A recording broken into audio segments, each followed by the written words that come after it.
Hello all welcome to vibrant TV. Allu Arjun, Trivikram వీళ్ళిద్దరి combination అంటే ఎంత పెద్ద సెన్సేషన్ మన అందరికీ తెలుసు. వీళ్ళు కాంబినేషన్ లో వచ్చిన సినిమాలన్నీ కూడా చాలా పెద్ద హిట్ అయ్యాయి. పుష్ప లాంటి బ్లాక్ బస్టర్ హిట్ తర్వాత ఆల్మోస్ట్ ఇండియా మొత్తం వినిపించే పేరు అల్లు అర్జున్ అయింది. And at the same time Pushpa తర్వాత అల్లు అర్జున్ ఏ సినిమా చేయబోతున్నాడు అనే దానిపైన ఒక ఉత్కంఠ అయితే ఉంది. అండ్ ఇంకా ఫైనల్ గా చాలా స్క్రిప్ట్లు వస్తున్నాయి. అల్లు అర్జున్ వీళ్ళు కాంబినేషన్ లో చేస్తున్నారు, వాళ్ళు కాంబినేషన్ లో చేస్తున్నారని చాలా టాక్స్ అయితే వినిపిస్తున్నాయి. బట్ అఫీషియల్ గా అయితే ఇంకా ఏం కన్ఫర్మేషన్ అయితే లేదు. బట్ పుష్ప 2 ఎండింగ్ లో ఉన్నప్పుడు అండ్ రిలీజ్ టైం దగ్గరలో ఉన్నప్పుడు నెక్స్ట్ సినిమా త్రివిక్రమ్ గారితో ఉండబోతుంది అని చెప్పేసి న్యూస్ అయితే గట్టిగా వచ్చింది. అండ్ దానికి తగ్గట్టు ఛానల్లో రీసెంట్ గా ఒక వీడియో బయట కూడా వాళ్ళిద్దరు అనౌన్స్మెంట్ వీడియో కింద ప్రిపేర్ చేసి రిలీజ్ చేస్తారని కూడా అన్నారు. బట్ అది జరగలేదు.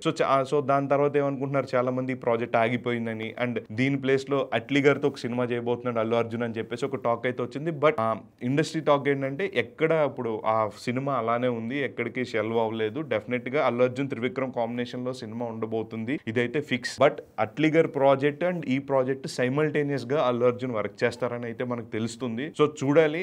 ఇంకా వాళ్ళ సైడ్ నుంచి కానీ, అట్లీగర్ సినిమా ప్రాజెక్ట్ దగ్గర నుంచి కానీ, అండ్ త్రివిక్రమ్ గారి దగ్గర నుంచి కానీ ఎలాంటి అఫీషియల్ కన్ఫర్మేషన్ లేదు. బట్ ఈ సినిమా రెండు ప్యారలల్ గా చేసే అవకాశం ఉందని చెప్పేసి మనకైతే తెలుస్తుంది. పుష్ప లాంటి తర్వాత ఏ సినిమా అల్లు అర్జున్ చేస్తారా, అది ఏ రేంజ్ లో ఉండబోతుందని చెప్పేసి మనకు తెలియాలంటే ఇంకొన్ని రోజులు వెయిట్ చేసి ఉండాల్సింది.